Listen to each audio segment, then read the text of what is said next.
Ang mission lang namin ngayong araw ay ang kumuha ng katuday. Simple lang mga mare, 'di ba? Wala na kasi kaming maulam kaya heto at naghahanap kami. Kaya naman mga mare, samahan nyo kaming kumuha ng katuday. Ewan ko sa may-ari pero binali naman na yung sanga. Ayaw, di ma. Siguro sawa na siya. Mataas kasi kaya kailangan niyang baliin. So ganyan yung itsura ng katuday mga mare. Ang ganda ng bulaklak. Yung bulaklak yung kukunin namin dyan. Yan yung ilalaga, yun yung uulamin. Akala ko uuwi na kami kaso konti pa lang daw yun. Kaya heto at for the go na naman kami sa bukid. Hindi naman sinabi ni ate na pupunta kami ng bukid, di sana nagbota ako. Kasi dito sa bukid, ang daming mga langga. Bumungad nga sa akin tong puno ng mabolo, parang apple na may balahibo.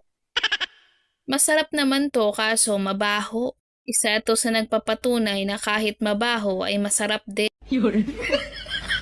Pero maliliit pa siya kaya skip muna tsaka hindi yan yung purpose namin. Katuday talaga ang hinahanting namin. Ang sakit talaga ng kagat ng mga langgam, makamandag.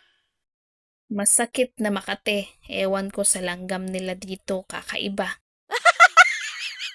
Matataas nga tong mga katuday kaya naman heto at para-paraan lang si ate. Syempre di ko siya tutulungan kasi taga-video lang talaga ako. Bukod sa mataas na yung katuday, ang dami pang langgam sa puno mismo. Kaya yung nasa mababa lang yung kinukuha namin. Ang dami ng puno ng katuday dito pero konti lang yung mga bulaklak. Naihangin kasi dahil sa bagyong uwan, buti nga at may natira pa eh. So hayan, to the jump ang ate kasi di namin abot. Kasi naman wala kaming pang sungkit. May sampalok nga din dito kaso hindi na kami kumuha dahil hindi naman sa amin. Di rin sa amin yung katuday pero kinukuha namin. At mga mare, ito pala yung tinatawag nilang kamansi. Mataas yung puno niya, ganyan yung bunga niya. Ito yung tinatawag nilang pakak, parang langka.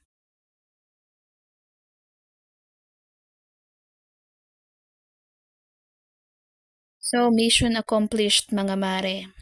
From katuday hunt to unexpected plant tour. Ganito talaga kapag nag-a-adventure ka. Minsan, simple, madalas extra, pero laging may ulam sa dulo.